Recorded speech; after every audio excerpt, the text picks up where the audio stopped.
Assalamualaikum warahmatullahi wabarakatuh. Selamat pagi teman-teman semua. Hari ini kita akan melanjutkan kembali kuliah pemrograman berorientasi objek. Nah, hari ini kita laksanakan kuliah secara sinkronus karena saya sedang ada kegiatan di fakultas. Nah, oke, kita mulai saja teman-teman. Jadi hari ini kita akan mulai memprogram sesuatu. Nah, maka dari itu untuk memulainya hari ini kita akan mulai dari pengenalan bahasa pemrograman Python. Oke, kita mulai teman-teman. Jadi, bahasa pemrograman Python ini adalah bahasa pemrograman multifungsi yang dirilis pada tahun 1991 oleh Guido van Rossum, nah, atau GVR. Orang ini membuat bahasa pemrograman Python ini sebagai bahasa pemrograman yang mudah dibaca dan mudah untuk dimengerti, atau readable, serta memiliki kemampuan penanganan kesalahan atau exception handling. Nah, apa itu exception handling? Exception handling ini adalah salah satu cara untuk menangani ketika program yang kita buat ada errornya. Kalau biasanya di bahasa pemrograman lain, misalkan di C atau C++, itu kan biasanya kalau misalkan error, ya sudah, nggak bisa dijalankan. Mungkin contohnya seperti itu. Tapi di bahasa pemrograman Python, itu ada salah satu fungsi untuk mengatasi hal itu. Misalkan, kalau error nanti jangan langsung ditampilkan errornya, tapi ditampilkan tulisan program error dan lain-lain. Contohnya misalkan kita mau memasukkan sebuah data. Nah, ternyata datanya nggak bisa dirubah-ubah kayak gitu. Ternyata error harusnya, tapi bisa kita ganti dengan cara yang lain untuk menampilkan error kayak gitu. Namanya adalah exception handling. Nah, tujuan sebenarnya dari bahasa pemrograman Python ini dibuat adalah untuk menjadikan bahasa pemrograman ini menjadi bahasa pemrograman yang mudah untuk diimplementasikan dalam berbagai sektor. Contohnya, misalkan kita mau membuat sebuah website, kita bisa menggunakan Python, tapi spesifik untuk server side-nya atau back-end-nya saja. Lalu yang kedua pada analisis data. Kalau teman-teman misalkan tertarik mau jadi yang namanya data analis, sudah pasti nanti akan belajar bahasa pemrograman Python. Lalu kalau teman-teman juga tertarik di bidang machine learning, maka juga sudah pasti teman-teman nantinya akan belajar bahasa pemrograman Python. Kenapa? Karena untuk dua bidang ini, yaitu analisis data dan pembelajaran mesin atau machine learning, machine learningnya ada banyak, ada misalkan computer vision, terus NLP, ada generative AI, dan lain-lain. Itu eh, banyak didukung oleh bahasa pemrograman Python dengan menyediakan library-library yang sangat-sangat lengkap. Jadi teman-teman nantinya bisa menggunakan bahasa pemrograman Python untuk belajar kedua hal ini. Gimana? Tertarik apa enggak belajar machine learning? Boleh nanti kita diskusi kalau misalkan teman-teman tertarik belajar machine learning. Kita lanjutkan dulu. Jadi selanjutnya kita akan membahas ciri khasnya. Nah, ada ciri khasnya teman-teman. Jadi bahasa pemrograman Python ini punya satu ciri khas yang mungkin berbeda dari bahasa pemrograman yang lain. Apa itu? Di bahasa pemrograman Python ini, dia itu tidak menggunakan titik koma atau semikolon untuk mengakhiri programnya. Contohnya di sini ada potongan programnya print hello world. Nah, di sini kalau kalian lihat sudah tidak ada lagi titik komanya, berbeda dari C atau C++. Kenapa? Ya karena memang tujuan bahasa pemrograman ini dibuat adalah agar penggunaannya bisa mudah. Nah, makanya hal-hal yang dirasa sering mengakibatkan error, hal-hal kecil sederhana seperti itu, nah itu ditiadakan. Makanya di sini tidak lagi pakai namanya titik koma. Nah, seperti itu. Lalu bahasa yang digunakan juga banyak menggunakan bahasa sehari-hari yang biasanya kita gunakan. Contohnya, di sini kita punya print. Nah, artinya print kalau di dalam bahasa Indonesia artinya mencetak. Jadi artinya sudah pasti mudah untuk kita pahami karena merupakan bahasa-bahasa yang sering kita gunakan sehari-hari. Seperti itu, teman-teman. Jadi ada dua ciri khasnya. Yang pertama adalah tidak ada titik komanya atau semikolonnya, dan juga menggunakan bahasa sehari-hari yang sering kita gunakan. Nah, hal yang unik yang lain dari bahasa pemrograman Python ini adalah ini. Yang pertama adalah kalau misalkan di bahasa pemrograman C atau C++ itu kan ada namanya deklarasi dan juga inisialisasi. Nah, contohnya, misalkan di bahasa pemrograman C atau C++ ada int umur, float gaji, dan lain-lain. Nah, deklarasi ini artinya adalah proses pembuatan sebuah variabel, tapi biasanya di awalnya kita tentukan dia itu termasuk tipe data apa. Seperti itu. Jadi ada tipe data serta nama variabelnya. Kalau dilihat di sini ada tipe datanya serta nama variabelnya. Namanya adalah deklarasi. Sementara inisialisasi adalah pemberian nilai awal kepada variabel yang sebelumnya telah dideklarasikan. Jadi misalkan kita sudah buat nih int umur sama dengan 17 dan seterusnya. Lalu apa yang menarik? Yang menarik adalah pada bahasa pemrograman Python ini dia itu tidak wajib dilakukan deklarasi. Jadi tidak perlu dilakukan deklarasi itu adalah tipe data apa. Jadi langsung bisa kita pakai, kita buat. Misalkan umur sama dengan 17. Nggak perlu kita deklarasikan bahwa itu adalah integers. Gaji sama dengan 5 juta. Nggak perlu kita deklarasikan bahwa itu adalah float. Seperti itu. Kenapa? Kenapa hal ini bisa terjadi? Karena bahasa pemrograman Python ini adalah bahasa pemrograman yang menerapkan namanya loosely type. Artinya adalah tidak perlu mendeklarasikan tipe data variabel secara eksplisit. Tipe datanya apakah nggak ada, Pak? Ada tetap. Terus di mana? Itu berarti kita nanti akan bisa langsung menggunakannya tanpa harus dideklarasikan. Artinya tipe datanya sebenarnya ada, tapi tidak kelihatan. Tipe datanya ini nantinya akan mengikuti data yang kita masukkan. Jadi sebenarnya ada, tapi tersembunyi, tapi bisa langsung mengikuti tipe data yang kita masukkan. Contohnya kalau kita buat seperti ini, umur sama dengan 17, maka variabel umur ini nantinya akan langsung berubah tipe datanya menjadi integers. Nah, selanjutnya bahasa pemrograman Python ini adalah salah satu bahasa pemrograman yang juga menerapkan dynamic typing. Artinya adalah kita bisa mengubah, kita bisa mengetahui lalu mengubah tipe data sebuah variabel saat programnya berjalan. Artinya adalah misalkan kita buat sebuah variabel namanya X sama dengan 6. Lalu kita print tipe datanya, maka nanti hasilnya adalah integers. Lalu tiba-tiba kita pengen rubah data dalam variabel X ini menjadi string. Nah, kita bisa langsung mengubahnya teman-teman. Nggak perlu dideklarasikan lagi tipe datanya berubah menjadi string. Namanya adalah dynamic typing. Nah, kita langsung coba saja teman-teman. Nah, misalkan kita mau membuat sebuah variabel namanya X sama dengan 6. Lalu kita print, print artinya kan mencetak. Nah, kita bisa print datanya.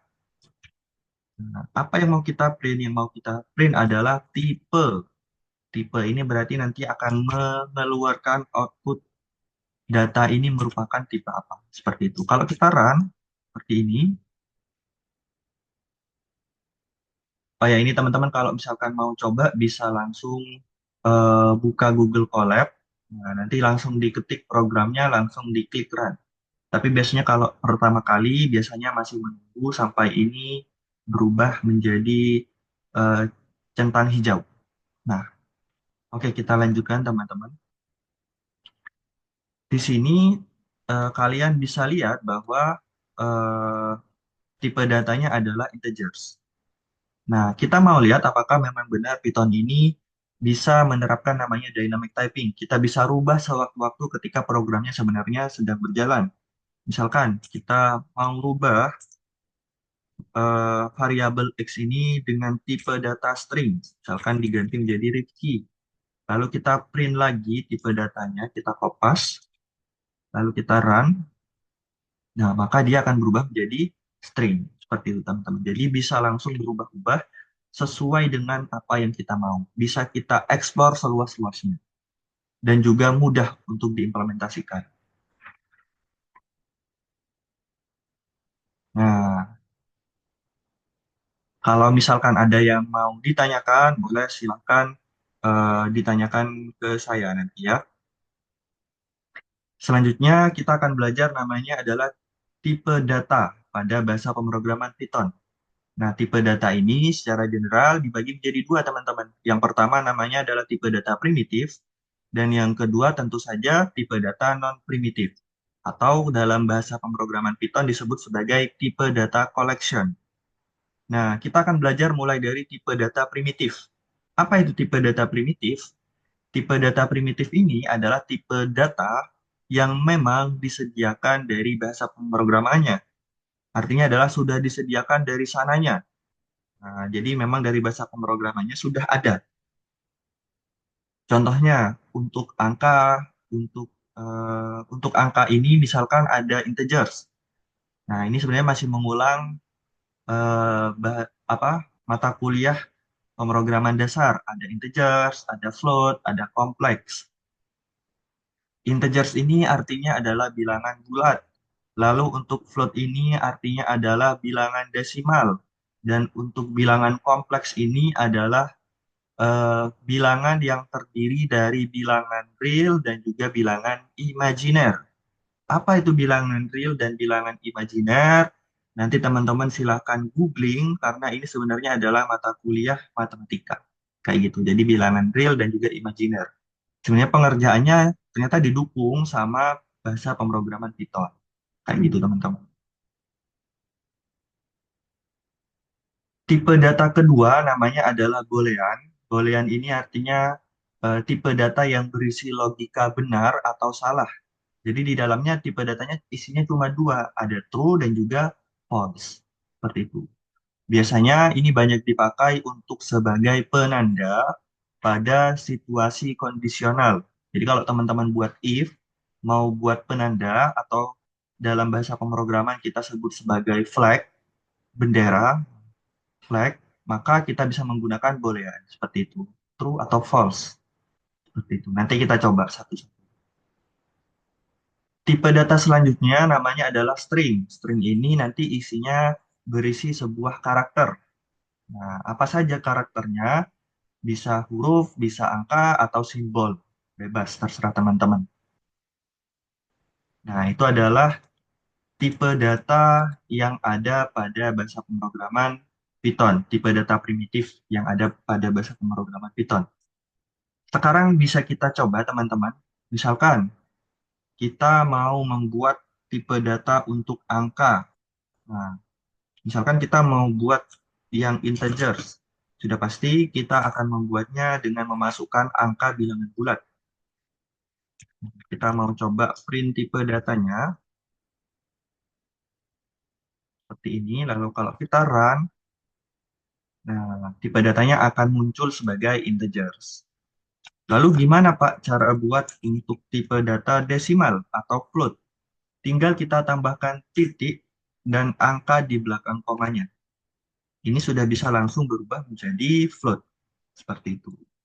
Lalu gimana cara buat bilangan kompleks? Bilangan kompleks ini biasanya bilangan yang terdiri dari bilangan real, 16 ini bilangan real, dan bilangan imajiner. Misalkan kita tambahkan 16J.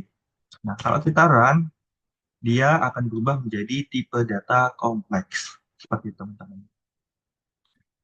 Selanjutnya, kita akan belajar tipe data boolean. Boolean ini di dalamnya isinya biasanya true atau false. Nah, kalau kita masukkan true seperti ini, maka dia akan memprint tipe datanya sebagai boolean. Lalu kita coba menggantinya menjadi false. F-nya harusnya besar. Seperti ini teman-teman. Maka dia juga akan menjadi tipe data boolean. Lalu gimana cara membuat tipe data yang ketiga, yaitu string, kita bisa menambahkannya dengan menggunakan tanda petik. Misalkan Rifki. Nah, seperti itu teman-teman. Bisa kita ganti juga menjadi tipe data atau menggunakan tanda petik satu seperti ini juga bisa teman-teman. Jadi boleh satu atau dua, bebas. Seperti itu.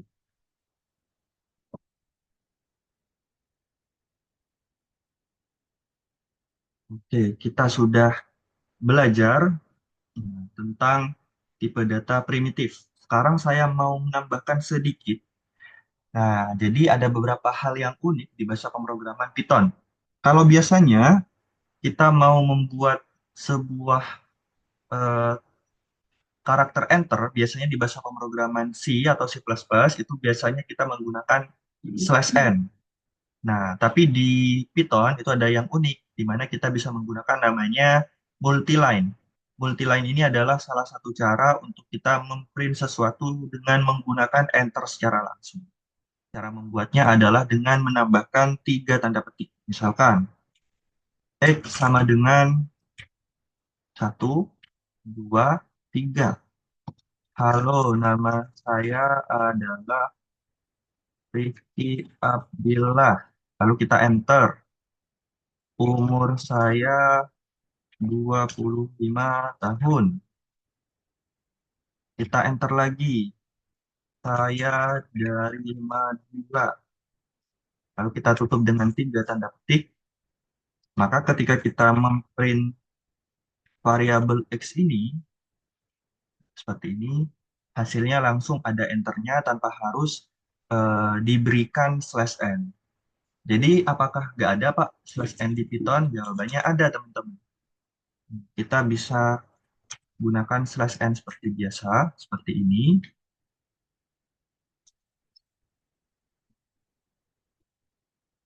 Nah, bisa juga, bebas. Yang mana yang benar, semuanya benar. Tinggal bagaimana cara kita memprogramnya saja. Seperti itu. Lalu hal unik yang kedua yang ada di bahasa pemrograman Python ini adalah ada yang namanya indexing dan juga slicing, teman-teman.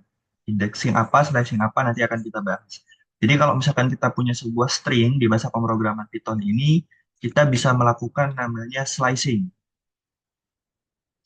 Slicing ini adalah memotong sebagian data, lalu indexing adalah memilih data kesekian.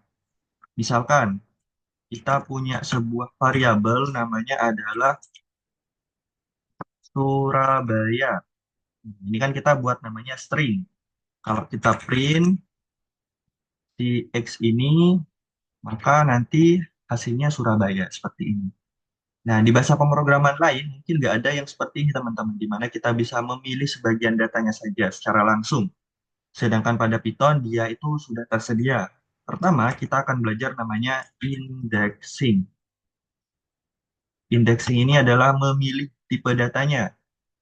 Misalkan kita mau memilih huruf S, maka kita bisa melakukan namanya indexing dengan cara X sama dengan X kurung kotak, lalu dimasukkan nomornya. Nah, nomornya ini biasanya kalau di bahasa pemrograman Python, itu pasti dimulai dari nomor 0. Nah, 0, 1, 2, 3, dan seterusnya. Jadi kalau misalkan kita tulis seperti ini, lalu kita print seperti ini teman-teman, maka nanti hasilnya adalah S. Nah, langsung muncul S. Kalau misalkan saya buat seperti ini, kira-kira apa hasilnya teman-teman? Misalkan 4, maka kira-kira hasilnya apa? Betul. Eh, Kalau kita kan hasilnya betul sekali. Jawabannya adalah B. Nah, ini namanya adalah indexing, memilih data kesekian. Selanjutnya kita belajar namanya adalah slicing. Slicing ini berarti kan memotong. Nah, memotongnya apa? Apa yang dipotong? Yang akan kita potong adalah tipe datanya. panjang datanya maksud. Jadi misalkan kita mau memilih cuma huruf surah saja, maka bisa kita tuliskan sebagai 0,24. Seperti ini. Hasilnya adalah surah. Nah, kalau kita lihat, kita mulai 0, S ini 0, U ini 1, R ini 2, A ini 3. Terus kenapa sampai 4, Pak? Nah, 4 ini adalah karakter terakhir atau data terakhir yang tidak akan kita pilih. Jadi kita pilih dari awal sampai data sebelum nomor 4 ini. Maka 0 sampai 3. Seperti itu, teman-teman. Nah,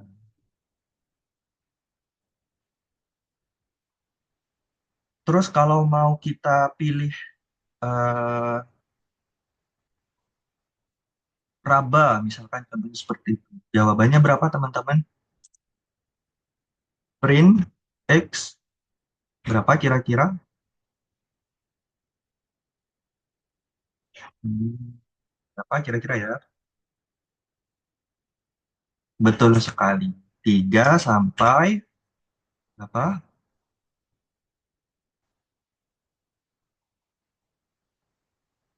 Sampai 7. Betul sekali. Salah.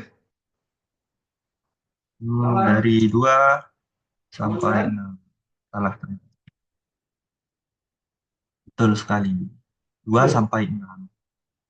Nah, maka kita bisa memilih sebagian datanya. Lalu ada yang unik nih, kalau misalkan kita nggak kasih apa-apa, maka akan dimulai dari angka 0. Seperti itu. Tapi kalau misalkan kita belakangnya yang tidak berikan apa-apa, maka hasilnya dimulai dari indeks kedua sampai terakhir. Lalu ada yang unik di bahasa pemrograman ini, kalau misalkan datanya ternyata panjang seperti ini teman-teman.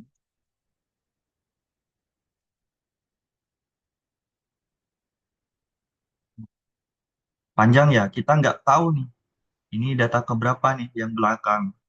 Nah, maka kita bisa menggunakan namanya minus. Nah, misalkan huruf U ini adalah huruf terakhir, nomor satu dari belakang. Berarti tinggal kita tambahkan satu saja, minus satu, seperti itu. Maka hasilnya langsung U, seperti itu. Berarti kalau kita pilih dia minus 3, maka hasilnya berapa teman-teman? Betul sekali, hasilnya adalah D.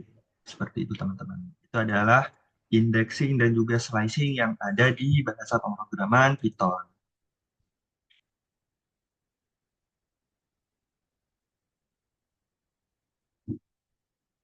Nah, selanjutnya kita akan belajar yang namanya adalah tipe data non-primitif. Nah, tipe data non-primitif di bahasa pemrograman Python ini ada 4. Kita bahas satu persatu mulai dari list. Nah, list ini teman-teman adalah sekumpulan data yang terurut. Artinya kalau terurut ini ada nomornya teman-teman, ada antriannya. Nah, kalau kalian ingat di pemrograman dasar sebenarnya ada pembahasan terkait array. Nah, sebenarnya list ini mirip sama kayak array, tapi juga berbeda.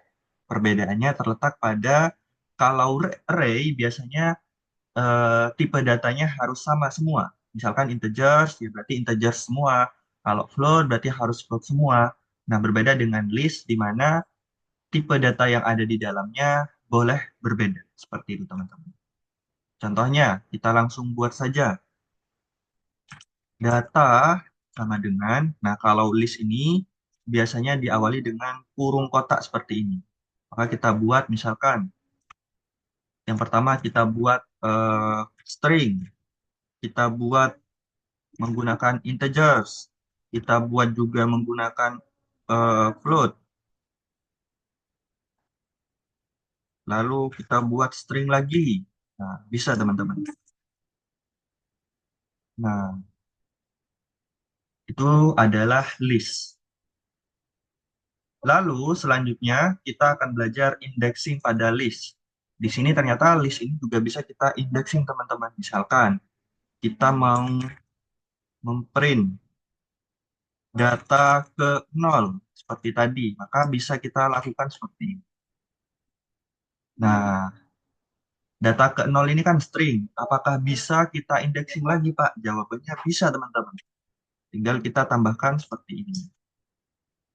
Nah, langsung muncul huruf kedua, yaitu huruf F. Seperti itu. Yang unik, kita juga bisa mengganti, teman-teman. Nah, misalkan data nol. Kan awalnya data ke nol ini Rifki. Mau kita ganti menjadi Budi. Misalkan contohnya seperti itu. Maka kalau kita print lagi datanya langsung berubah menjadi Budi. Seperti itu, teman. Jadi yang ini namanya kita sebut sebagai apa? Masih ingat? Indexing. Lalu yang ini namanya adalah mutable. Nah, mutable ini artinya bisa bermutasi, bisa kita ubah. Nah, ini perlu teman-teman ingat karena nanti ada tipe data yang bisa diindexing, ada yang tidak bisa diindexing, ada tipe data yang bisa dirubah atau bermutasi, atau mutable, ada data yang tidak mutable. Seperti itu, teman-teman. Oke, tipe data pertama sudah, selanjutnya kita akan membahas tipe data kedua. Tipe data kedua ini namanya adalah list. Sorry, tipe data kedua ini namanya adalah tuple. Nah, tuple ini sebenarnya sama kayak list, teman-teman. Jadi tipe data yang di dalamnya berupa gabungan beberapa data. Beberapa data juga eh, tipe datanya juga bisa berbeda-beda. Misalkan ada integers, ada string, dan juga ada bilangan kompleks. Seperti itu. Cara membuatnya mirip-mirip, tapi kita nanti menggunakan eh, kurung biasa, teman-teman. Nah, misalkan seperti ini, kita kopas saja yang tadi. Nah, bedanya cuma di bagian kurungnya ini saja. Nah, apakah tipe data tuple ini bisa diindeksin, teman-teman? Jawabannya bisa. Misalkan kita mau buat seperti ini. Print data ke nol. Kalau kita apa hasilnya bisa, teman-teman. Bedanya apa, Pak? Tuple dengan list. Bedanya adalah pada tuple ini dia tidak bisa dilakukan mutasi atau tidak bisa bermutasi. Nah, kalau yang tadi bisa, yang sekarang nggak bisa, teman-teman. Mau kita coba, misalkan kita ganti menjadi bukti lagi. Nah, hasilnya error. Kenapa? Ya karena memang tuple ini merupakan tipe data yang tidak bisa kita ubah atau immutable. Seperti itu. Lalu selanjutnya kita akan belajar tipe data ketiga, namanya adalah set. Set ini juga sama. Set ini merupakan kumpulan beberapa tipe data, tapi biasanya set ini bedanya dengan list adalah dia tidak memiliki nomor antrian. Jadi kalau teman-teman masukkan data langsung banyak, misalkan contohnya seperti ini, 1, 2, 7, 2, 3, 13, 3, misalkan seperti itu. Ini kan sebenarnya kumpulan beberapa data, tapi nanti langsung akan diurutkan secara otomatis. Nah, bedanya juga di mana? Bedanya adalah kalau misalkan ada nilai yang sama, maka akan langsung dihilangkan. Seperti itu, teman-teman. Kita coba membuat sebuah set. Misalkan kita mau membuat menggunakan kurung kurawal. Nah, biasanya menggunakan kurung kurawal, teman-teman. Misalkan kita punya data seperti ini.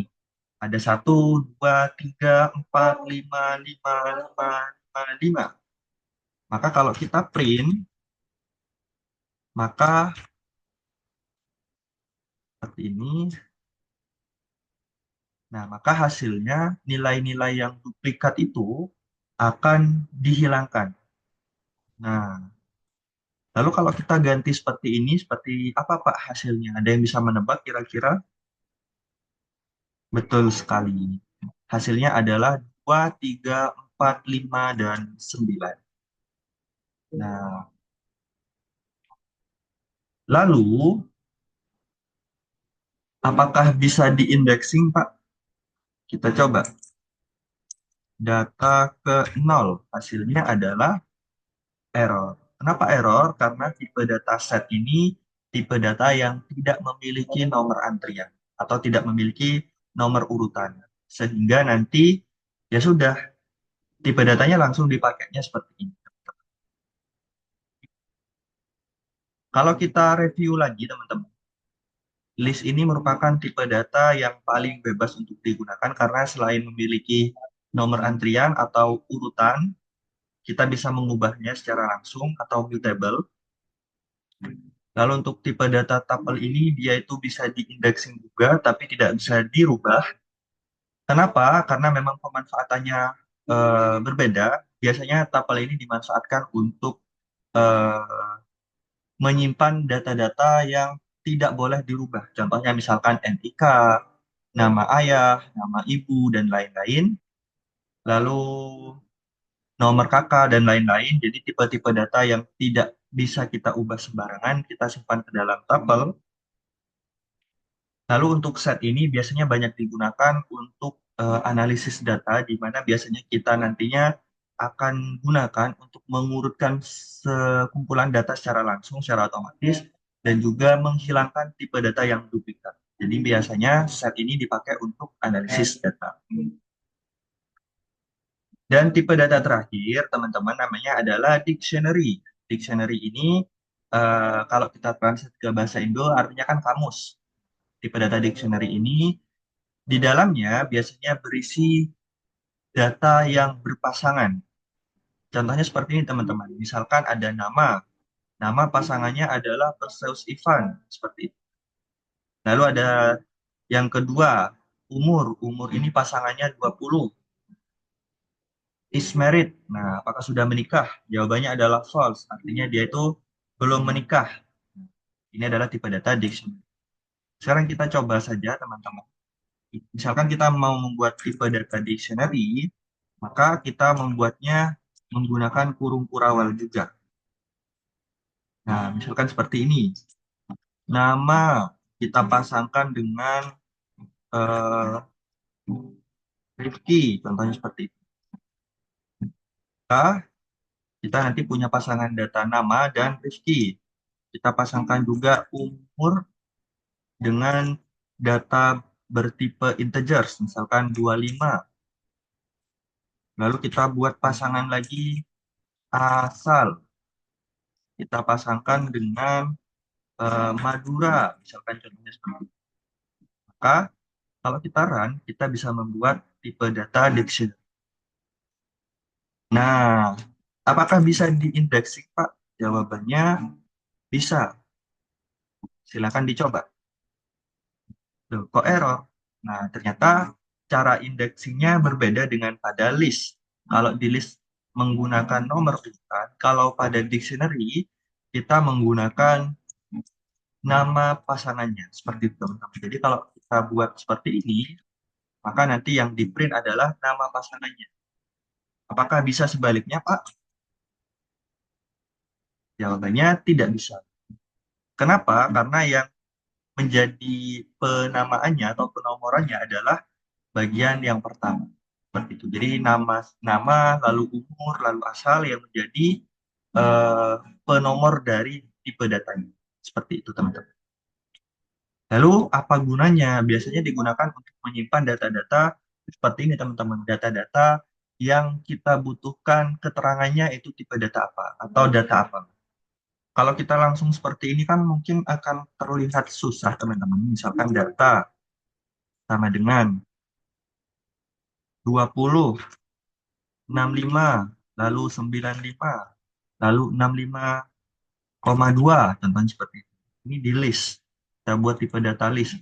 Kan kita nggak tahu ya sebenarnya ini itu adalah tipe data apa. Makanya nanti kita bisa menggunakan dictionary untuk menambahkan keterangan bahwa yang kita tulis ini merupakan tipe data apa. Seperti itu, teman-teman. Nah, Kita sudah belajar keempat tipe data pada tipe data collection. Nah, selanjutnya teman-teman, silakan teman-teman coba untuk melakukan beberapa function-function data dasar yang ada pada bahasa pemrograman Python. Nah, teman-teman bisa coba misalkan pada kondisional ada function if, teman-teman bisa coba seperti ini. Nah, ada if, ada loop, ada learn, dan juga input data. If ini sama seperti di bahasa pemrograman eh, C atau C++, jadi untuk kondisional. Jadi misalkan number sama dengan 10, ditanya apakah numbers itu habis dibagi dua. Kalau habis dibagi dua, maka dia itu merupakan angka genap. Kalau tidak habis dibagi dua, maka dia merupakan tipe angka ganjil. Lalu loop ini sama kayak pengulangan di C atau C++, jadi kita menggunakan seperti ini. For I in range 10, artinya I-nya dimulai dari 0, in range 10, artinya dalam 10 langkah ke depan. Seperti itu. Jadi print I, maka yang akan di print adalah angka 0, 1, 2, 3, 4, 5, 6, 7, 8, dan 9. Kenapa nggak 10, Pak? Karena angkanya pasti dimulai dari 0. Seperti itu, teman-teman. Lalu yang perlu teman-teman pelajari juga adalah panjang data. Nah, teman-teman di sini lihat, di sini kita punya satu buah list di mana isinya adalah 1, 2, 3, 4, 5, 6. Maka kira-kira di sini ada berapa jumlah datanya, teman-teman? Jawabannya adalah 6. Nah, kita bisa menghitungnya dengan menggunakan learn. Silahkan nanti dicoba. Dan yang terakhir, kita belajar namanya input data. Nah, input data ini adalah untuk memasukkan sebuah data dari kita sendiri tanpa harus dimasukkan ke program aus-nya ke dalam sebuah variabel. Nah, contohnya seperti ini. Nah, silahkan nanti teman-teman coba sebelum nanti akhirnya teman-teman harus mengerjakan tugas. Tugasnya ada tiga. Yang pertama adalah kalkulator. Kalkulator ini nanti teman-teman akan membuat sebuah kalkulator sederhana di mana teman-teman nantinya akan memasukkan data, dua data, angka pertama dan angka kedua, misalkan 10 dan kelima, dan outputnya adalah hasil penjumlahan, hasil pengurangan, hasil perkalian, dan juga hasil pembagian. Itu tugas pertama. Tugas kedua adalah analisis data. Nah, analisis data ini teman-teman nanti memasukkan 10 angka bebas. Kalau mau bagus, bisa mulai dari 1 sampai 10 angkanya yang dimasukkan. Tugas teman-teman adalah memasukkan, menghitung rata-ratanya, menghitung angka terbesarnya, dan menghitung angka terkecilnya. Tapi teman-teman yang menjadi catatan adalah teman-teman harus menghitungnya secara manual. Apakah ada cara cepatnya, Pak? Jawabannya ada. Teman-teman bisa menggunakan average, min, dan juga max yang memang tersedia di bahasa pemrograman Python. Tapi bukan itu yang saya cari, teman-teman. Jadi teman-teman harus menghitungnya secara manual. Lalu selanjutnya teman-teman harus mencoba untuk mencari reverse name. Jadi teman-teman nanti akan memasukkan dua buah nama. Yang pertama misalkan Rifki, yang kedua adalah Abdillah. Maka outputnya adalah nama lengkapnya yang merupakan gabungan dari nama depan dan gabungan nama belakang. Lalu output kedua adalah nama yang dibalik. Nah, nama yang dibalik contohnya seperti ini. Itu adalah tugas yang harus dikerjakan. Gimana cara mengumpulkannya, Pak? Cara mengumpulkannya adalah teman-teman tinggal mendownload filenya seperti ini. Download IPYNB atau download PY, bebas yang mana saja. Seperti itu ya teman-teman.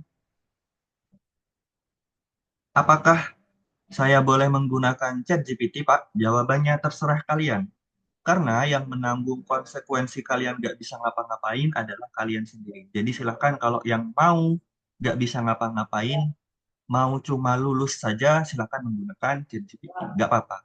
Tapi teman-teman pasti menanggung konsekuensi setelah lulus mata kuliah ini, teman-teman nggak bisa ngapa-ngapain, cuma bisa menggunakan ChatGPT. Yang lulus nanti ChatGPT, teman-teman. Nah, silakan teman-teman, silakan gunakan ChatGPT, nggak apa-apa. Kalau misalkan teman-teman mau nggak bisa ngapa-ngapain. Nah, itu adalah materi serta tugas yang harus teman-teman kerjakan di minggu ini. Kalau misalkan teman-teman ada yang mau ditanyakan, boleh silakan ke saya. Seperti itu ya teman-teman. Saya akhiri dulu pertemuan pada hari ini. Berarti kita ketemu lagi minggu depan di jam dan waktu yang sama. Terima kasih. Assalamualaikum warahmatullahi wabarakatuh.